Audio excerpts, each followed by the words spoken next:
근데 OECD 주요 국가들은 양육비 미지급 문제를 공적인 사안으로 보고 국가 차원에서 적극적으로 나선다고 하죠. 우리나라는 양육비 지급 이행에 관련된 법률이 법적 구속력을 갖지 못해서 민간단체에서 나서는 겁니다. 이 구본창 씨의 관련 발언 잠시 들어보시겠습니다. 현재 양육비 지급률이 20%밖에 안 돼요. 그러니까 80%의 사람들은 지급을 안 하고 있거든요. 그런데 법원에서 양육비를 지급하는 걸로 판결이 나도 상대방이 그걸 갖다가 지키지 않으면 답이 없어요. 그러니까 다시 말하면 양육비 법안이 강제력이 없기 때문에 법원의 판결이 무의미해지거든요.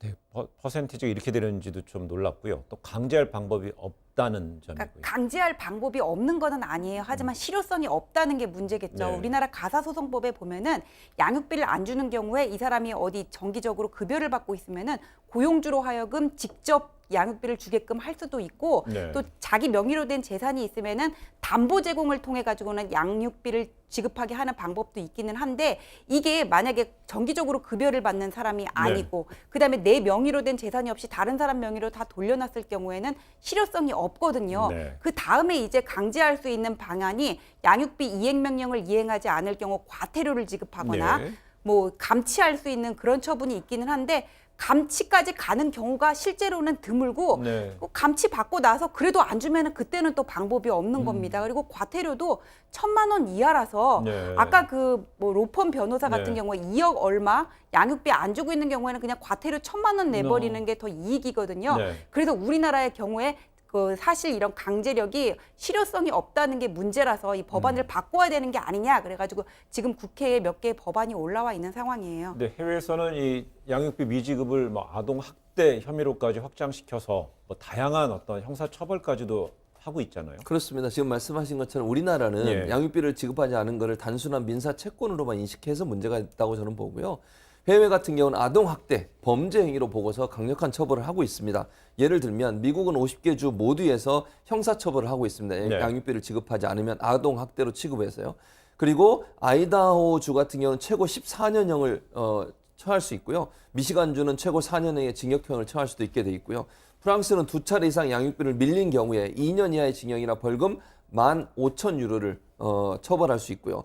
또 그다음에 양육비를 안 주면 운전면을 취소하는데 네. 영국의 사례도 있습니다. 그러니까 예. 우리나라 같은 경우도 이런 강력한 처벌이 필요하다는 의견도 있고 또 그런 법들도 제안이 돼 있는데 처리가 안 돼서 실제적으로 실행이 안 되고 있는 상황이라고 볼 수 있습니다. 네, 그 관련해서 우리나라에서도 양육비를 강제하기 위한 이 법안들이 발의됐지만 모두 국회에 좀 계류돼 있습니다. 관련해서 이 법안을 대표 발의했던 더불어민주당 안규백 의원의 이야기 잠시 들어보시겠습니다.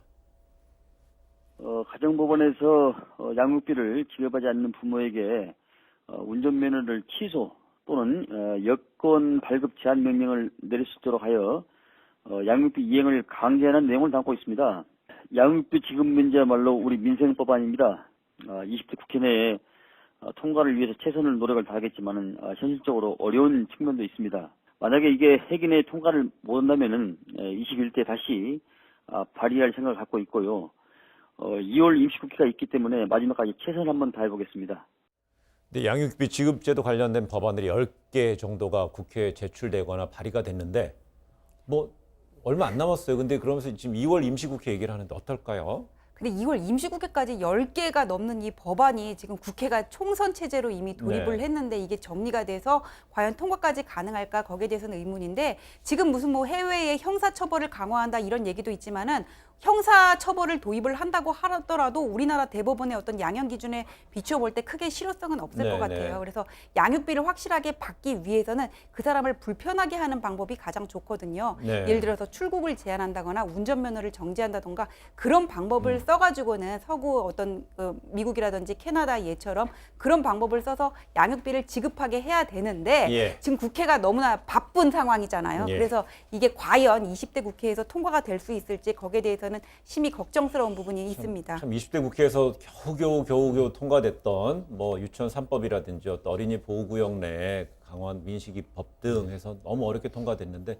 결국은 그 양육비 미지급에 관련된 우리 국민적인 관심 또 여론도 많이 중요할 것 같습니다. 그렇습니다. 사회적 인식의 개선이 제일 필요하다고 네. 생각을 해요. 왜냐면요, 양육비를 주지 않으면서 전혀 죄책감을 느끼지 예. 못하는 사회 분위기예요.